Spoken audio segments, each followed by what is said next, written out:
amin Amadou El Konare ne biye juma do la horoma dondo wallahi don barka male sige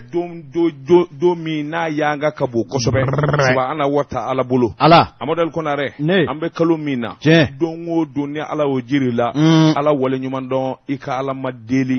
Amadou El Konare ka do sarakati gele mi ni kango bo wale mai kanga shuni saliminge Amadou El Konare ka do asarabe ala bolo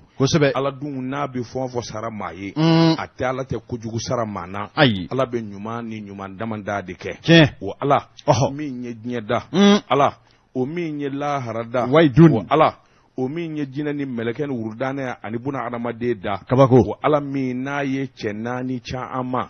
ka kuma ka kono ika don ni a folofolo ana labai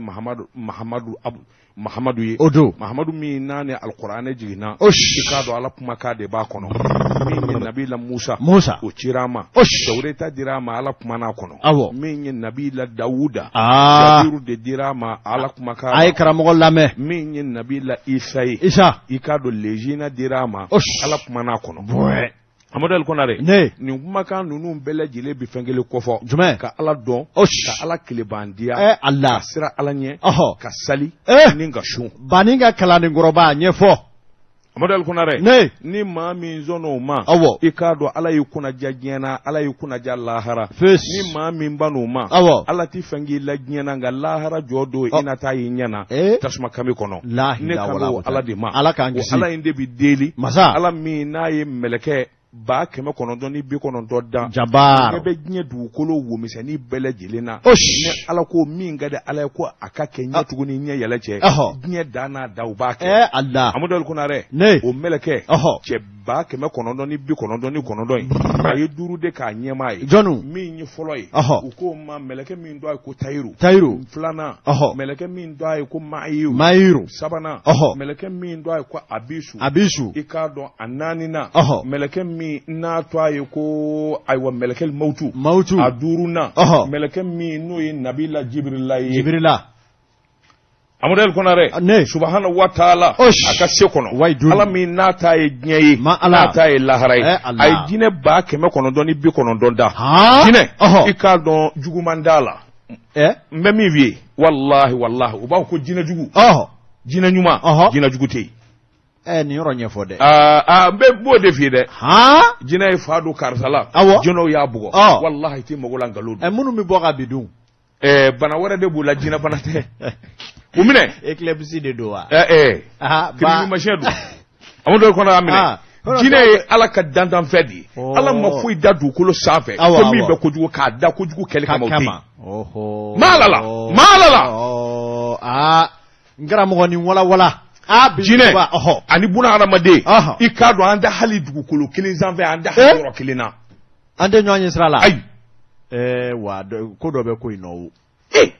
timola kuma o jine ba keme konondo ni bi konondo duru de nyemae abasu jine ebiru jine mutairu jine samauru su jine fara fatai ni jine la ilaha wala kutani Amadou El Konare jine mi ni iba togo bara nabi nafulo telia yoro ngeli ki nafulo soro yoro ngeli jine mi ni bara be kanu togo yo aye ni yoro sebe o de tra fatai ni jine kuma anga bi jemu ka jo ango bara ni ni yo sebe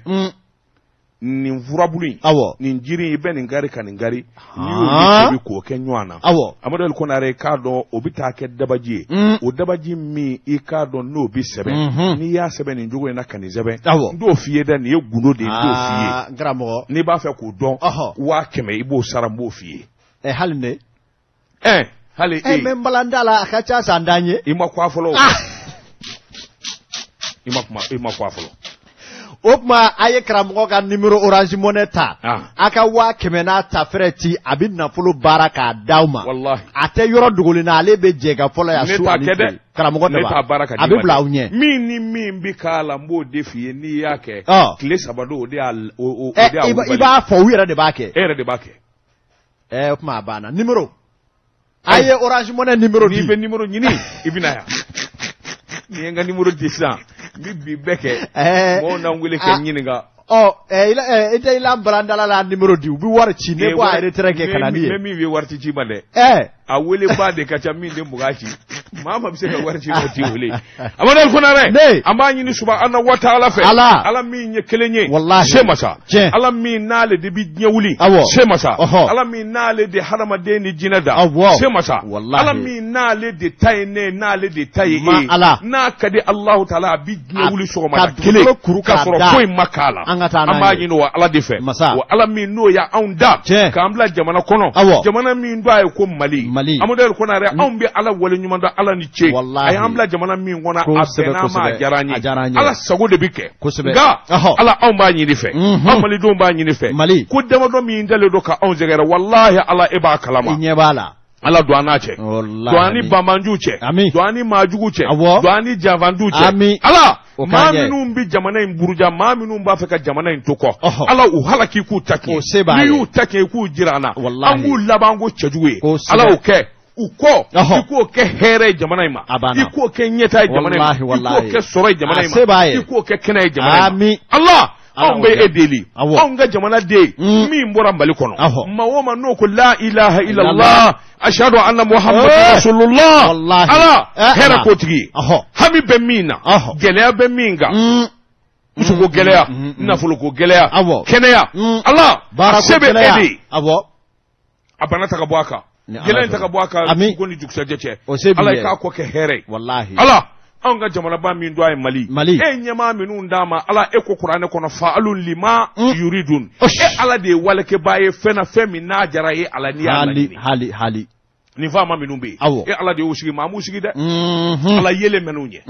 ala hakili duma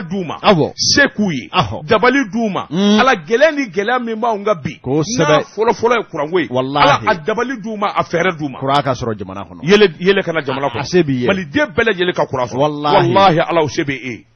ka damene sisa sini nyanguma ka soro Qur'an na mali fa be ka soro ali gelata la asika no ke gele asira jamana ma asebe ala adonia de anga jamana nyemo ma ala hakili nyuma de anga jamana duma na hakili soro ka fara jamana nyuma ka abi fo jamana ma ku jamana duma ala ka anga jamana ala ka anga jamana ala ka anga jamana ibolo korota safe ayatege flaja karamogo bina duauta allahumma abe mina ya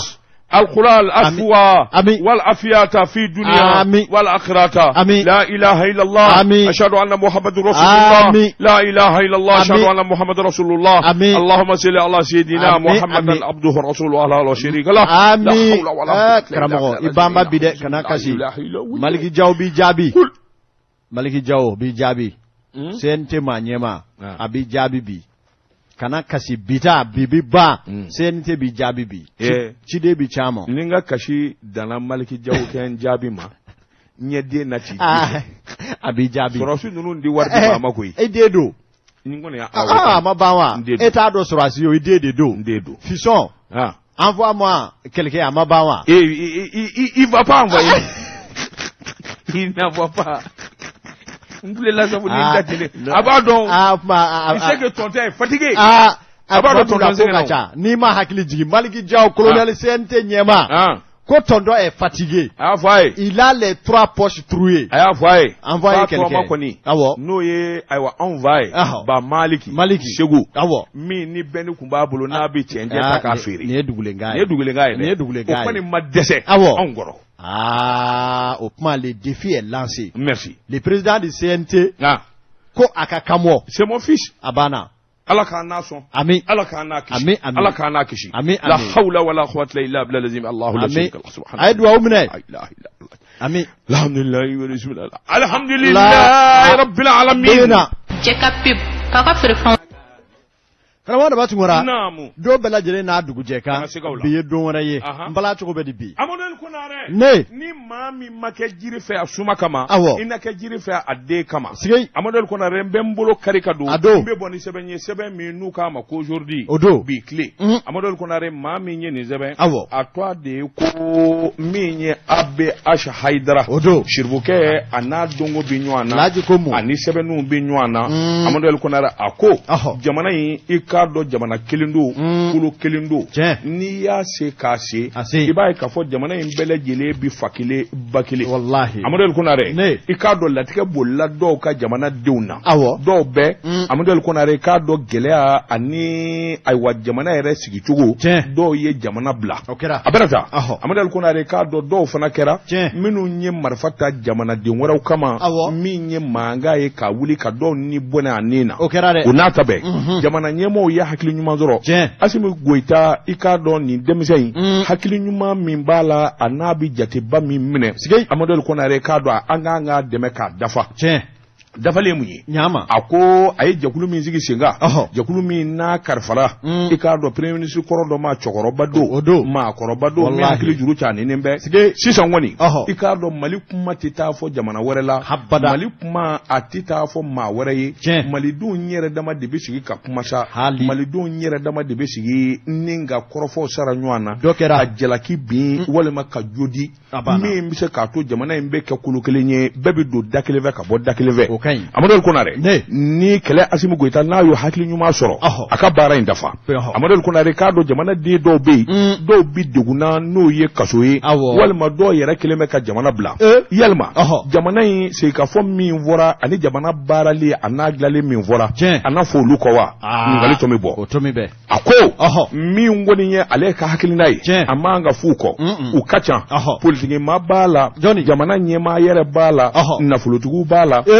Amadou Konare ka do korfo kacha ningele wo kele gelea de yu soro wa ningele wo kele wati do temena jamana ngono minu nye jamana imbarake Amadou Konare ka do mana ke aywa gelea manu soro chugo u mana ko wo ko ke doniya do kono bi soro la mimbi jamana inafa wala man nafulu bi soro ado bulu mimbi jamana inafa Amadou Konare yalma ulu fana manga wele jamana ngono mini mingera anga si ka fo inafo jamana kundiga nyini chugo mi sabula beni kilinya de beke sababu ye ka jamana jidi Amadou Konare ako minum be nuti jamana ngono nutara Amadou Konare ikado sika fo min daboledo akana ku kode uka wele Amadou Konare ikado niye bafa awulo tokoti bwala nu wele la Amadou Konare ikado mini mingera sika fo ku puma dedo anga je ka puma chema Iber Kulubali Amadou Konare ikado amana puma chugo gela mana soro chugo Dr. Umar Mariko abi dinyefe minye bubu sisi karimu keta jamana kuntigi koro denge ishaka siribe o mine nedu Mahamadou Jarasuba ayo ka chei o mine nedu Lamini Seydou Traoré o mine nimbe ikado kele masado donia babala abeko chama nyedo madam Boare Fili Sisoko Yusufu Bajili ikado banado nafolotigi do abe kasola Bakari Tugula aye sene nyedo abe dugukolo do mamala nafolotigi do ikado abe aferu nyedo Mamadou Igwaru Jara jole bise ka fo ko ti barato walma akalande ba bali ba ikado awaflaje mimi nafolo do tugo ani nafolo tachugo do Amadou Konare mi nya rasbashi demseni ndo nga hakili juru chani nedo katase Adama Jara ben le cerveau ma katase nyini nga Amadou Baiba kuma na folotigi do mimbi wari nyini njugo do mimbi wari mara chugo do Amadou Konare akacha sebene kala ko ni damanda malidina minu ni joro bula ndu se ka ko cha mange Amadou Konare ka do yelma se ka fo ina fu ko wa jamana kundi ka hakili jaga boke minye Usmani Isufu Maiga jakuli ngar fara le mima aka hakili jaga boke Amadou Konare ka do ka wele dake ningele ngo kele na nu damata gela bi nywana walma ko yu soro walma afora de ku yokoke Amadou Konare na manye koni ka fo afora de jamana kasi ka fo ka ke jamana do ni nywane hali minu nye mafa minu nye marfata afora ku beka wele Amadou Konare ka do kana so abada bara ngake nunungo ukafe beke no kera abidafa Amadou Konare ikado nu nana minye minge karsa ikunye ninge ijera kido imanga ninge wani izara walma ekanga ninge Amadou Konare ako debi ke sababu ye jamana die bele jile ningu ka lafia ka blongo no fo sɔrɔ ani dɔw yɛrɛ bɛ n'u wulila ka ɲininka amadu kɔnɔ de k'a dɔn sɔmingele d'u la min na I b'a sɔrɔ a dɔw yɛrɛ bɛ a laban bɛ taa kɛ k'a fɔ ko tiɲɛ tɛ koyi n'a ɲɛfɔra tiɲɛ yɛrɛ la an kun ɲɛna nin de don jaw tɛ amadu kɔnɔ sɛbɛnnikɛla ko a ko mɔgɔ bɛ se jamana den bɛɛ lajɛlen ma ninnu kelen o kelen bɛ yen amadu kɔnɔ Musa maliden minnu bɛ yan dɛ nka dɔnniya b'u la u ye jamana baara amadu kɔnɔ nafolo b'u bolo amadu kɔnɔ u bɛ wari ɲini cogo dɔn dabali o dabali kan ka tigɛ ka jamana dɛmɛ jɔyɔrɔ bɛ sɔrɔ o fana sɛbɛnnikɛla ko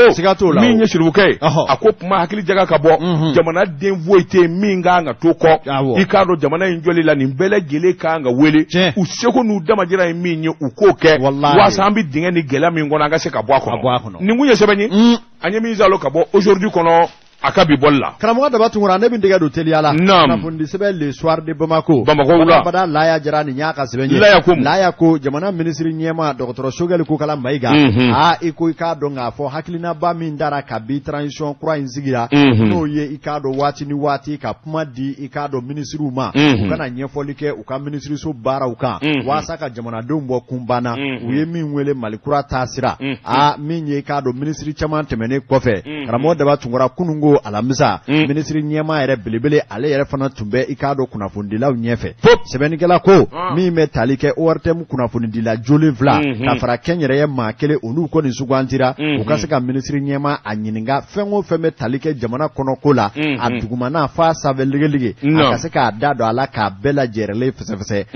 sɛbɛnnikɛla ko min ye sigikun kɛlen don ka nin sɛbɛkɔrɔma kɔnɔ sabula min ye I k'a dɔn gouvernement jamakulu kuru kara bɛɛ lajɛlen ka fara min ye I k'a dɔn awa u bɛ minisiri ɲɛma yɛrɛ a kɛrɛfɛmaw ma bɛɛ lajɛrɛlen bɔra ka na kɛnɛ in seereya a ko min ye I k'a dɔn fɛn o fɛn bɛ yen ni a bɛ tali kɛ I k'a dɔn jamana mara la k'a daminɛ min ye premier ministre a yɛrɛ ka farikolo bana ni kɛnɛya cogoyaw a y'i da don nin bɛɛ lajɛrɛlen na fɛn minnu bɛ ye transition taacogo kuntilenna minnu bɛ a la ani I k'a dɔn lakanako ani jamana wɛrɛw ni ɲɔgɔn cɛ yiriwali ko min ye kuranko min kɛlen don kurabakɔrɔ ka gwango ye ka taa se kalata ko kumaw ma I k'a dɔn ani ŋanamu kɛlɛli baara ko Mali k'i fosi ka bɔ CEDEAO la ani AES fara ɲɔgɔn kan nin n'a damanda fɛn o fɛn bɛ jamana kunka kuma fɔ n'an bɛ ɲɔgɔn ɲini k'a la gɛrɛ la u ye k'a dɔn kuma di minisiri ɲɛma ma a k'a da don a bɛɛ lajɛlen la sɛbɛnnikɛla ko min ye Dr Sogɛli Kokala Mayiga n'a danganayana a ka kuma fɛn o fɛn bɛ yen ni maaw b'o kɛ kɔmɔko ye jamana mara baara la ale kɔni b'i nɛ don a la a b'a bɛɛ lajɛlen ɲɛfɔ walasa jamanadenw k'a faamu ɲɔgɔn ɲuman na k'a dɔn k'a fɔ kɔmɔko foyi tɛ min dogodogolen don jamanadenw na kow bɛ se ka ɲɛfɔ cogo min na ɛlɛ ni jamanadenw ye muɲu min kɛ u ka muɲu kana kɛ gansan ye faamaw kana kɛ fitiriwale ye u ma Sogɛli a ye ɲɛfɔli caman kɛ maa caman kun sigilen don ka min fana maa kɔnɔ n'o ye kuranko ye maaw kɔni ko tiɲɛ na hali bi n'a ka bi jamanadenw tora kun banna sabula minisiri ɲɛma kuranko la a ma se ka jaabi jɔnjɔn di min bɛ se k'a fɔ bi kuran gɛlɛya banna nka k'a y'a jira k'a fɔ kuranko u ka da jamanaden bɛɛ lajɛlen ka da Asimi na bɛɛ ka to Asimi kɔ I k'a dɔn hakilitigiya ani I k'a dɔn jamana in kanu min bɛ Asimi na ko tile fila in na a tɛna kɛ donjan ye ko I k'a dɔn furanna sɔrɔ kuranko gɛlɛya la jamana in kɔnɔ nka k'a tɛ se ka taa muɲu ani sabali kɔ fɛn min bɛ yen n'a tiɲɛna fɔ ka taa s'a dan na n'i ko k'i b'o bɛɛ lajɛlen tile yɔrɔnin kelen ko a kɔni bɛ I k'a dɔn waati de kofɔ wa a bɛ muɲu ani sabali a b'o kofɔ minisiri ɲɛma a ko fɛn o fɛn bɛ tali kɛ jamana hakilinaba minnu bɛ yen ni u b'o ta u b'a bɛɛ lajɛlen ta jamanadenw ka hakilina ɲuman ni taaɲɛ de kama wa min ye maa si kana bila I kun na k'a fɔ hakilina wɛrɛ bɛ transition ɲɛmaw la min tɛ jamana in ale kanu ye ninnu n'a jigisigi kuma caman bɛ yen a y'a da don mun na ka ɲɛfɔ min ye I k'a dɔn malidenw jigisigi hali bi ni a ka bi kunnafoni filɛ an ye min bɔ I k'a dɔn le soir de Bamako kɔnɔ u ka bidon bɔli Amadu Konare ne kana sira faden ɲɛ faden min ni wari b'a bolo sira faden ɲɛ min bɛ marali kɛ Amadu Konare n bɛ n bolo kari ka don n bɛ bɔ ni sɛbɛn ye sɛbɛn min n'u k'a ma aujourd'hui a bolo ko siɲɛ 400 maa min y'a sɛbɛn a to a de ko Fasiri Hayidara min ye ABH sirukɛ ko Amadu Konare I k'a dɔn n'i ma ɲɛ sɔnni kɔ kira mɔdenkɛ ye min fɔ sallallahu alaihi wasallam min ye Jafari ye I k'a kɛ o kɛcogo la I bɛ min de a k'a tigi nafa wa a ka teliya jona Amadu Konare a fɔ eske min ye Yarawal min ye Mahamadu Yara Mahamadu Amadu Gufadu ikado yara Gufadu dangoroba ikado ani jenyaw barala o ya hakili nyuma mbo Amadu Kunare kado jamana fama obe wulika jo mina mali de bele jile kanga demeda ninga anga sorasi kulu segere hali ako kutumu kono million kɛmɛ fila ani miliyɔn 60 sefa wari Amadu Kunare u y'o de do dɔgɔtɔrɔ mina damada la ka taa di an ka sɔrɔsi ma conteneur kelen falen ala mali de dɔ ye nin ye il faut être Mamadu Yara pour le faire ɲ'a dɔn ko a Yara ɲ'a dɔn a bɛ Bamako yan wa ayi a bɛ Amérique de a bɛ Bamako yan kuma ye Yara wali tɛ yan a tigi de ko don a bɛ taa min a ye ka di Ngonde do naso ni nana so itina yede on passe lui donner bonjour Amadu Kunare société yarawal na fora jamana ngono Amadu Kunare ka do malide gore wa demseni shifi damanda de fara lembe nyuanga anyema ya bi demseni de funa bolo min nye Mamadou Yara babu yara denga folo wasi kase ka famu medo Amadu Kunare chama je fanga demeni jango sorasi kulu o ye wajibi ye jamana de bele dilema ko sebe nanu sigi ku miri ambi jamana mi ngono no e mali lakana de bisina sorasi kulu sengena ku jogina Amadu Kunare ka do deme ka ngata ku segere jamana de baraka ni bele jileke na nuru ye doni varaka abike sababu ye ka do deme aka yanga baraka kabo container 40 pieds ebi kibai ka fo abela gele kunye mina damanda mina minu mbi talike kata nyeshi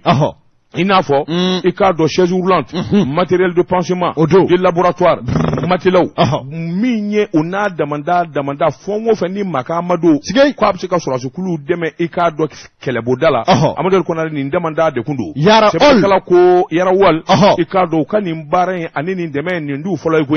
ka seinda de nallakali sawo ke munyi yara wali yere ni ye chakeda inda ka laje demisonu ndo wa ikado nandala abe malide Amadu Kunare kadu nana wuliga jobuluda ninga surasu magen kenenga akera wasa sabula juma jande mene akero do Amadu Kunare ikado aywa mingwani nye kene bunya na karamai anga force de défense de sécurité chef d'état-major général des armées général de division Umaru Jara ayera anyini kaye kana kasabula ni nye ko bilebile juma do février kalo kletani woro Amadu Kunare kado état-major général des armées o duba kono mi nye directeur adjoint service de santé des armées colonel-major Seydou Alassane Maïga okumbe keneka kata nyeshi sorasi nyama jalatigu olu kumbi keneka société yarawol ikadon olu kachide ngumi keneka sabula directrice des relations publiques fondation yarawal oye Kanye Touré Kanye Sarama ikado keneka Kanye ikado ani directeur général adjoint kumbi keneka yarawal twala ndo ye Musa Yaraye ikado katase minye uka oniminu mbi barake madani shizo nanga mokida ale shuka uka patrona conseil onyemaye nunu bele gile de yakanu ka yekena ka sabula jamana kudu akop mami nu nana se keneka foli unita nu temene ngofe Amadu Kunare kado ni conteneur dake ko Amadu Kunare ni mina dakila million keme fulani million woro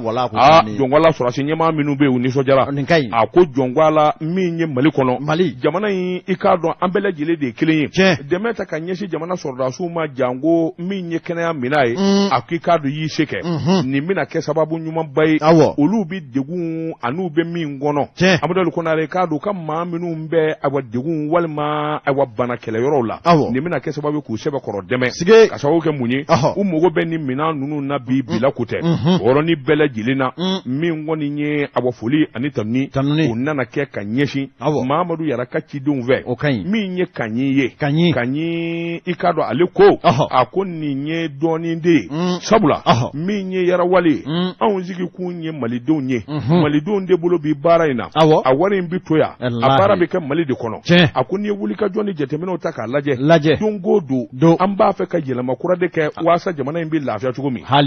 min ye Umaru Jara i k'a dɔn ale fana ale yɛrɛ wari mɔɔw a y'u fo k'u waleɲuman dɔn ni ka foli du da u ka taa fɔ Mahamadu Jara ye a ye nin kɛwale ɲuman min kɛ nin ye fasoden ɲuman ye i k'a dɔn ni Ala ni kira sɔnna a na to jamana ɲɛmaw kɔnɔ ni Ala sɔnna tɛmɛnen kɔfɛ u ka sɔrɔ ka camion ninnu déployer sa 40 pieds a kɔnɔna lajɛ kelen kelen Amadu Ali Konare i k'a dɔn ɲɛji kɔ bɛɛ lajɛlen wasara fasoden ɲuman Amadu Ali Konare k'a dɔn ɲuman tali ka ɲɛsin ima ni bi ɲuman ma yarawal ka baara y'o ye ni ɲuman na kɛwale ɲuman Amadu Ali Konare i k'a dɔn ani foli ka kan sa kalo 12 jamana in nafolotigi ani banaw ni bɛɛ lajɛlen bɛ to ka nin kɛ Amadu Ali Konare i k'a dɔn jamana in ye kolo kelen a bɛ kɛ sababu ye min b'a to an bɛɛ lajɛlen nin kun bi wasa nin kun ye sɛbɛn ye an ye min bɔ aujourd'hui kɔnɔ a ka bi bɔli ne yɛrɛ dimina munna kaba bɔrɔ kelen fana y'o di armée ma 100 kilos de maïs o du ka jelikɛ ma a diya kaba bɔrɔ kelen an b'o kilo ni ɲɔgɔn cɛ cogo di o diya ne na a dɔnkili dɔ la dɔnkili jɛ ka pib k'a ka feerefɛnw lakodɔn nɛgɛ kanɲɛ 12 sera Bamako k'a fɔ jiginɛw ka bonyamasegin bɛ aw ye jɛ ka pib Amadu El Konare mbala cogo bɛ di dɛ karamɔgɔ da b'a tun kɔnɔ kunnafoni sɛbɛn le soft min ye Isaka Tambura ɲɛmaa yɛrɛ a ye sɛbɛn kɛ n y'a dɔn nka kalanden don a ye ani kelen kalan ko juguya dɛ ale kɔni ale bɛ bɔ ni dossiers dɔrɔn de ye c'est l'homme des dossiers a gɔnlen don dɛ le jour on me l'a amené au bureau ko l'école karamɔgɔ don ko journaliste ka d'a ye ne y'a ɲininka ne bɛ bɔ min ko Moti ngo journaliste pourquoi tu l'aimes ay kuma dɔ fɔ ne non e forlé do anw ye e ka tɛmɛ ni baara ye wa ɲɛ t'a la dɛ je l'ai eu chez moi pendant 3 ans wa ɲɛ t'a la tubabukan kalanni ni k'a sɛbɛn ka ɲɛ i ti foti ye lettre a y'o de kalan wa i tɛ min dɔn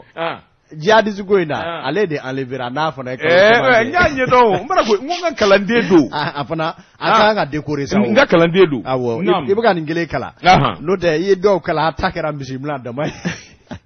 non, ils sont devenus des escrocs.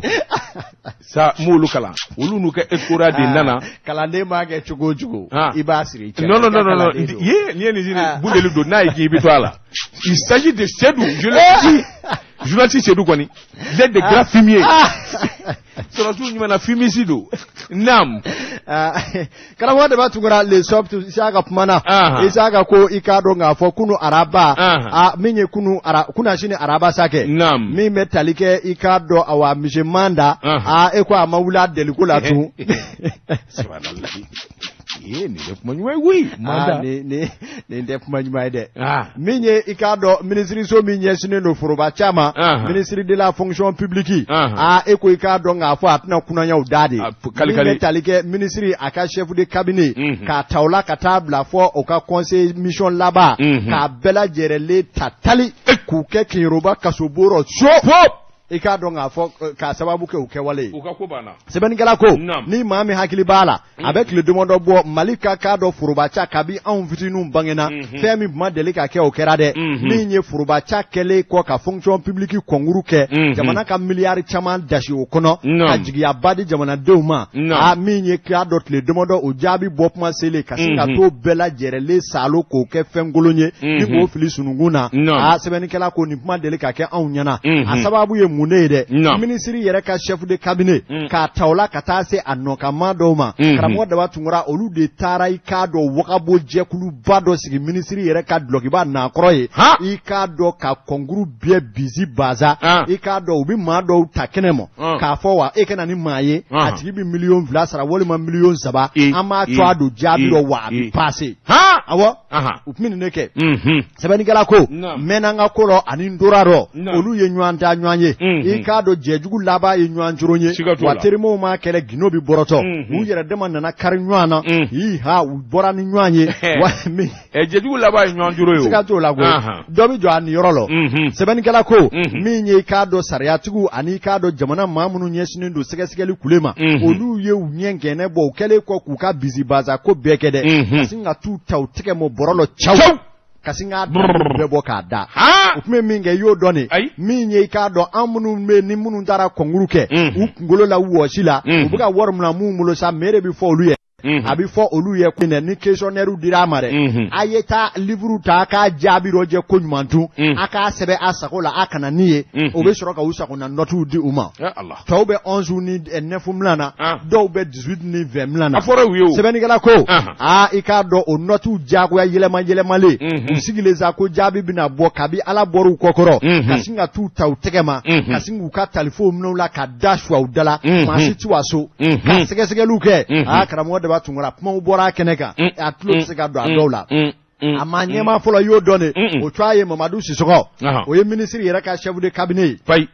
ka fo ma ka chef de cabinet yijigi be de to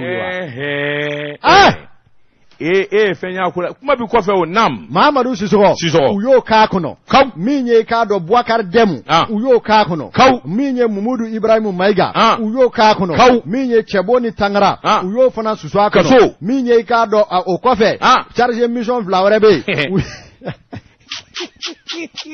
ina ngakaba ko vie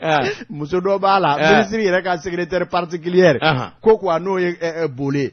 o sele bolé ko ba se pa brangu kuna o sele ka crise piqué bu ka do akona u ka jibo aka lere kele ati ni la kili abi ni la kili mo re asana chi ko asara am foi suro ko anina kili la am foi ala folo hala ka ni na kili jena agele ara ma debi ini sura kasubo kono o de ko nyeble ya Allah amaja koy sebani kala ko kunungo sogoma utara te premier miminye kinroba kasobola maninga ye makura suratu Allah Allah wallahi ni kawaku dai sebeni gala ko minye mamunu mekene mo yuga chidonye olu de bi black wa marché nyini ni ebe fe ka konguru ko ke uyera tiede o de bi na do ka ko ma be mulo ni ko ni na ni 3 millions wa twa bi do fonction publique la asimi sigilo be mali kura kola minye nunu meni busy baza kola sebeni gala ko ala boru kokoro de kiri tigila mo yu sege kata jowla koko jongo ala anyake o do koko chena nga animisale o minye ka do kojugu tibo duguro gwanza minye ikado ukakaso ikado kunungo ukera kono opuma sebeni kera ko ma kelempe de be mi sera ka bo akokono ode ikado awa concours de directeur du centre national des concours et de la fonction publique ale kume kaso la ubolo gardavula nga sege ya ira ko note kola kabi uyo bia ijo o de kanga ke ministry opuma ya ministry wuli ka ba wa ka ministry wuli wallahi fasu fasu ejoni il a fait quoi? C'est pas lui, c'est son chef de cabinet. Et tu peux pas être ministre. Quand nous avons dans ton département, et selon moi, selon la scène, nous sommes ngoumé. À qu'est-ce que Paul Diallo. À ce que Amake. Et alors? Non. Mais la faute, c'est le ministre. C'est pas lui, c'est son chef de cabinet. Mais justement, comment tu peux être ministre? On peut voler comme ça. Maga Kalane Bija Baza. Kanani Sedou Kele. Ani Jouna Sedou Katikele. Non. Il commis a formé ma femme. Lui il doit être nommé ministre tout de suite. Opma Shogalibi Mungono Kwati conseil des ministres. Wodi kanga ke ministry. Non. Ale kelembe. Sebeni gala ko uya datulu la ka da jabala. Fema ye akwo. Opma isete fe doronga ibi makasuma. Italde maminga dugutari ba fo kamufo. O kiri konina akuna tegerade. Kabi ale blarawa. Hala ale ka babi chomi me. Ale ko iga mine to be ya soko we ajwe kwi abora mi na ba don wa choje parti ka soka wele ko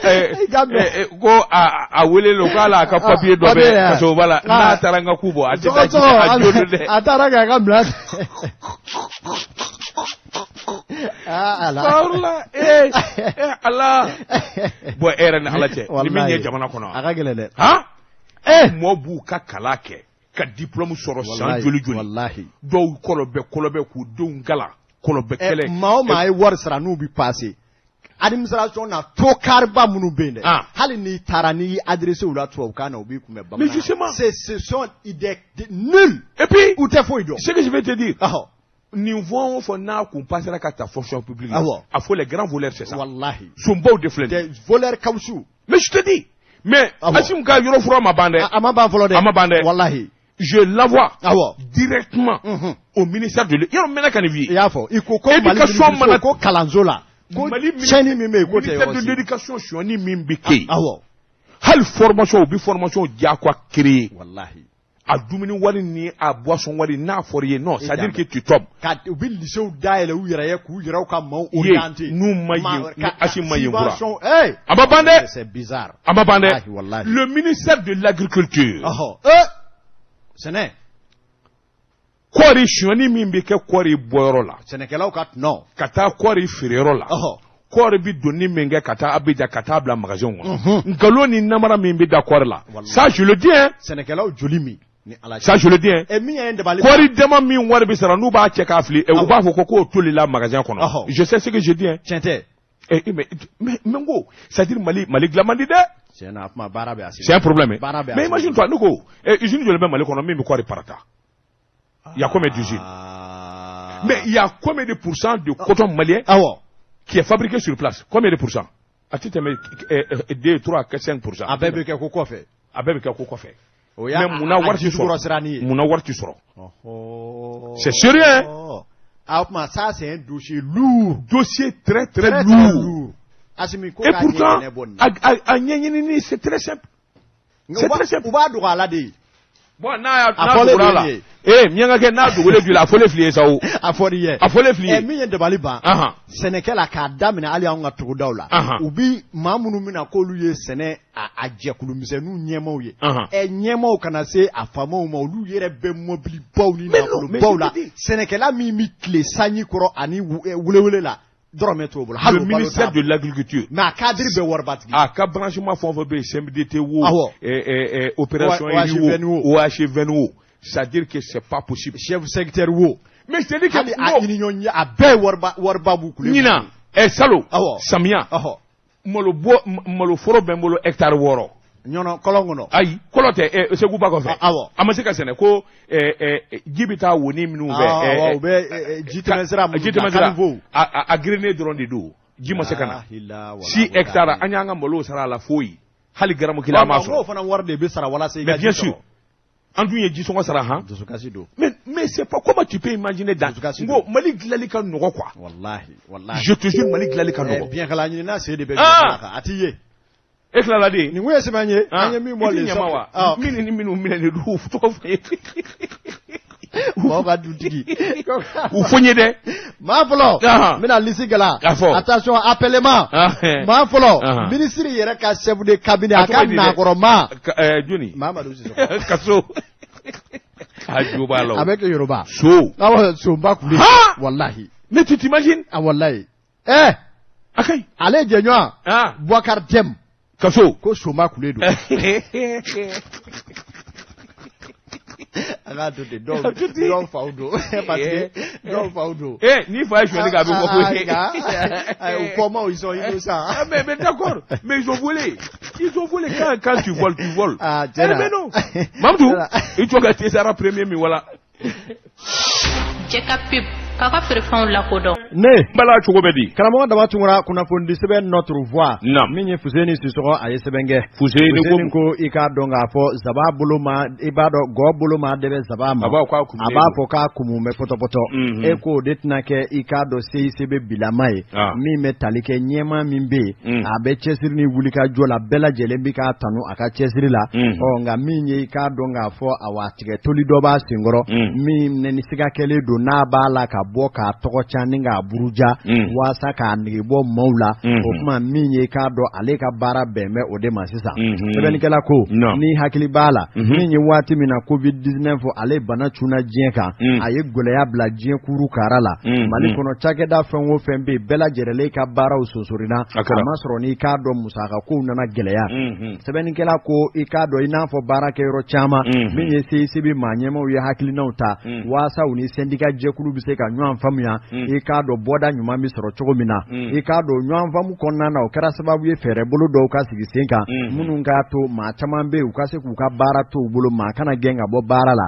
o fere bolo munun sigira ala ire barkala o saraka ke tabulu nyuma ye ika do sei sebe chakela uyu ka bara ke awa ika do bonya ale ni karama konna la o nga sebe ni kala ko ni metalike ika do o watu timene fo kana bla bila geleya mimbe ika do nga fo pale palais de la culture palais de la culture de kodo gɛlɛya min bɛ i k'a dɔn palais de la culture la nin waati laban ninnu na i k'a dɔn maa dɔ de bɛ min bɛ a n'a kɛ ni ɲɛmaa yɛrɛ jɔyɔrɔ ko bɛ ale kɔnɔ o tuma ale bɛ ka fɛɛrɛ bolo min sɔrɔ sa o de ye yaala ye dogodogonin dogo la coa campuma tɛ coa campuma ye min ye bisi basa kan tɛ bisi basa kan ye a ti ka minnu kɔni su sɔri kow la nka sɛbɛnnikɛla ko n'i y'a ta k'a lajɛ palais de la culture min ye seko ni dɔnko o kɛyɔrɔ don covid 19 nana yɔrɔ cobo caaba la fɛɛrɛ bolow sigira sen kan min kɛra sababu ye waasa baara bɔda ɲuman min sɔrɔ min ye i k'a dɔn o sara minnu bɛ yen ani i k'a dɔn tɔrɔmɔɲɔ minnu bɛ yen n'olu dili gɛlɛyara o waati ninnu na fo ka se bi ma i k'a dɔn ale b'a fɛ k'o kɛ sa i k'a dɔn sinsinbere ye ni ka taa ɲɛma o coa